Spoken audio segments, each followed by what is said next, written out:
Eleonora. By Edgar Allan Poe. Sub conservationi formi specifici salva anima.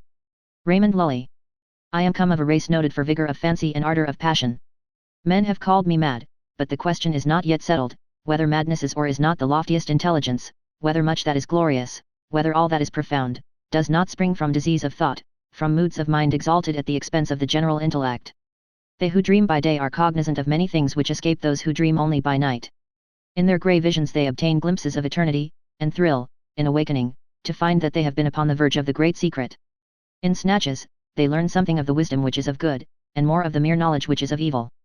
They penetrate, however, rudderless or compassless into the vast ocean of the light ineffable, and again, like the adventures of the Nubian geographer, aggressi sunt mare tenebrarum, quid in eos et exploratori. We will say, then, that I am mad. I grant, at least, that there are two distinct conditions of my mental existence, the condition of a lucid reason, not to be disputed, and belonging to the memory of events forming the first epoch of my life, and a condition of shadow and doubt, appertaining to the present, and to the recollection of what constitutes the second great era of my being. Therefore, what I shall tell of the earlier period, believe, and to what I may relate of the later time, give only such credit as may seem due, or doubt it altogether, or, if doubt it ye cannot, then play unto its riddle the Oedipus. She whom I loved in youth, and of whom I now pen calmly and distinctly these remembrances, was the sole daughter of the only sister of my mother long departed. Eleonora was the name of my cousin. We had always dwelled together, beneath a tropical sun, in the valley of the many-colored grass. No unguided footstep ever came upon that vale, for it lay away up among a range of giant hills that hung beetling around about it, shutting out the sunlight from its sweetest recesses. No path was trodden in its vicinity, and, to reach our happy home, there was need of putting back, with force, the foliage of many thousands of forest trees, and of crushing to death the glories of many millions of fragrant flowers. Thus it was that we lived all alone, knowing nothing of the world without the valley, I, and my cousin, and her mother.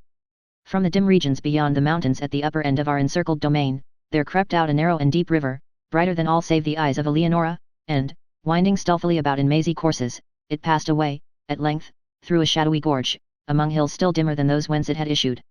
We called it the River of Silence, for there seemed to be a hushing influence in its flow. No murmur arose from its bed, and so gently it wandered along, that the pearly pebbles upon which we loved to gaze, far down within its bosom, stirred not at all, but lay in a motionless content, each in its own old station, shining on gloriously forever. The margin of the river, and of the many dazzling rivulets that glided through devious ways into its channel, as well as the spaces that extended from the margins away down into the depths of the streams until they reached the bed of pebbles at the bottom, these spots, not less than the whole surface of the valley, from the river to the mountains that girdled it in, were carpeted all by a soft green grass, thick, short, perfectly even, and vanilla perfumed, but so besprinkled throughout with the yellow buttercup, the white daisy, the purple violet, and the ruby red asphodel, that its exceeding beauty spoke to our hearts in loud tones, of the love and of the glory of God. And, here and there, in groves about this grass, like wildernesses of dreams, sprang up fantastic trees, whose tall slender stems stood not upright, but slanted gracefully toward the light that peered at noonday into the center of the valley. Their mark was speckled with the vivid alternate splendor of ebony and silver, and was smoother than all save the cheeks of Eleonora, so that, but for the brilliant green of the huge leaves that spread from their summits in long, tremulous lines, dallying with the zephyrs, one might have fancied them giant serpents of Syria doing homage to their sovereign the sun. Hand in hand about this valley, for 15 years, roamed I with Eleonora before love entered within our hearts. It was one evening at the close of the third lustrum of her life, and of the fourth of my own, that we sat, locked in each other's embrace, beneath the serpent-like trees, and looked down within the water of the river of silence at our images therein. We spoke no words during the rest of that sweet day, and our words even upon the morrow were tremulous and few. We had drawn the god Eros from that wave, and now we felt that he had enkindled within us the fiery souls of our forefathers. The passions which had for centuries distinguished our race, came thronging with the fancies for which they had been equally noted, and together breathed a delirious bliss over the valley of the many-colored grass. A change fell upon all things. Strange, brilliant flowers, star-shaped, burn out upon the trees where no flowers had been known before. The tints of the green carpet deepened, and when, one by one, the white daisies shrank away, there sprang up in place of them, 10 by 10 of the ruby red asphodel. And life arose in our paths, for the tall flamingo, hitherto unseen, with all gay glowing birds, flaunted his scarlet plumage before us. The golden and silver fish haunted the river, out of the bosom of which issued, little by little, a murmur that swelled, at length, into a lulling melody more divine than that of the harp of Aeolus, sweeter than all save the voice of Eleonora. And now, too, a voluminous cloud, which we had long watched in the regions of Hesper, floated out thence, all gorgeous in crimson and gold, and settling in peace above us, sank, day by day, lower and lower, until its edges rested upon the tops of the mountains, turning all their dimness into magnificence, and shutting us up, as if forever, within a magic prison house of grandeur and of glory. The loveliness of Eleonora was that of the seraphim, but she was a maiden artless and innocent as the brief life she had led among the flowers. No guile disguised the fervor of love which animated her heart, and she examined with me its inmost recesses as we walked together in the valley of the many-colored grass, and discoursed of the mighty changes which had lately taken place therein. At length, having spoken one day, in tears, of the last sad change which must befall humanity, she thenceforward dwelt only upon this one sorrowful theme, interweaving it into all our converse, as, in the songs of the bard of Skyraz, the same images are found occurring, again and again, in every impressive variation of phrase. She had seen that the finger of death was upon her bosom, that, like the ephemeron, she had been made perfect in loveliness only to die, but the terrors of the grave to her lay solely in a consideration which she revealed to me, one evening at twilight, by the banks of the river of silence. She grieved to think that, having entombed her in the valley of the many-colored grass, I would quit forever its happy recesses, transferring the love which now was so passionately her own to some maiden of the outer and everyday world. And, then and there, I threw myself hurriedly at the feet of Eleonora, and offered up a vow, to herself and to heaven, that I would never bind myself in marriage to any daughter of earth, that I would in no manner prove recreant to her dear memory, or to the memory of the devout affection with which she had blessed me. And I called the mighty ruler of the universe to witness the pious solemnity of my vow, and the curse which I invoked of him and of her.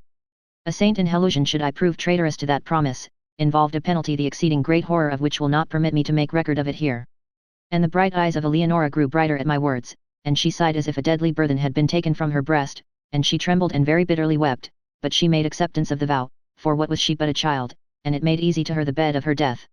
And she said to me, not many days afterward, tranquilly dying, that, because of what I had done for the comfort of her spirit she would watch over me in that spirit when departed, and, if so it were permitted her return to me visibly in the watches of the night, but, if this thing were, indeed, beyond the power of the souls in paradise, that she would, at least, give me frequent indications of her presence, sighing upon me in the evening winds, or filling the air which I breathed with perfume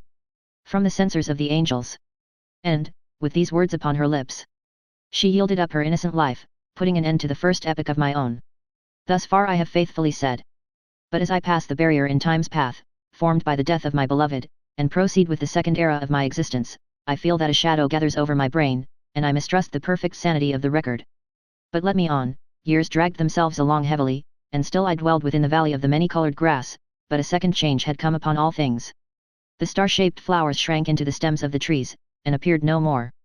The tints of the green carpet faded, and, one by one, the ruby-red asphodels withered away, and there sprang up, in place of them, 10 by 10, dark, eye-like violets, that writhed uneasily and were ever encumbered with dew. And life departed from our paths, for the tall flamingo flaunted no longer his scarlet plumage before us, but flew sadly from the vale into the hills, with all the gay glowing birds that had arrived in his company. And the golden and silver fish swam down through the gorge at the lower end of our domain and bedecked the sweet river never again. And the lulling melody that had been softer than the wind harp of Aeolus, and more divine than all save the voice of Eleonora, it died little by little away, in murmurs growing lower and lower, until the stream returned, at length, utterly, into the solemnity of its original silence.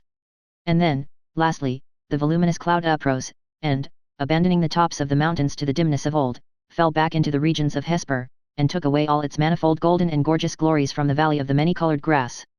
Yet the promises of Eleonora were not forgotten, for I heard the sounds of the swinging of the censers of the angels, and streams of a holy perfume floated ever and ever about the valley, and at lone hours, when my heart beat heavily, the winds that bathed my brow came unto me laden with soft sighs, and indistinct murmurs filled often the night air, and once, oh, but once only, I was awakened from a slumber, like the slumber of death, by the pressing of spiritual lips upon my own. But the void within my heart refused, even thus, to be filled. I longed for the love which had before filled it to overflowing. At length the valley pained me through its memories of Eleonora, and I left it forever for the vanities and the turbulent triumphs of the world. I found myself within a strange city, where all things might have served to blot from recollection the sweet dreams I had dreamed so long in the valley of the many-colored grass. The pomps and pageantries of a stately court, and the mad clangor of arms, and the radiant loveliness of women, bewildered and intoxicated my brain. But as yet my soul had proved true to its vows, and the indications of the presence of Eleonora were still given me in the silent hours of the night. Suddenly these manifestations they ceased, and the world grew dark before mine eyes, and I stood aghast at the burning thoughts which possessed, at the terrible temptations which beset me, for there came from some far, far distant and unknown land, into the gay court of the king I served, a maiden to whose beauty my whole recreant heart yielded at once, at whose footstool I bowed down without a struggle, in the most ardent, in the most abject worship of love. What, indeed, was my passion for the young girl of the valley in comparison with the fervor, and the delirium, and the spirit-lifting ecstasy of adoration with which I poured out my whole soul in tears at the feet of the ethereal Ermengarde? Oh, bright was the seraph Ermengarde! And in that knowledge I had room for none other. Oh, divine was the angel Ermengarde! And as I looked down into the depths of her memorial eyes, I thought only of them, and of her.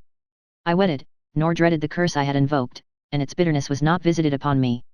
And once, but once again in the silence of the night, there came through my lattice the soft sighs which had forsaken me, and they modelled themselves into familiar and sweet voice, saying, "Sleep in peace, for the spirit of love reigneth and ruleth, and, in taking to thy passionate heart her who is Ermengarde, thou art absolved, for reasons which shall be made known to thee in heaven, of thy vows unto Eleonora."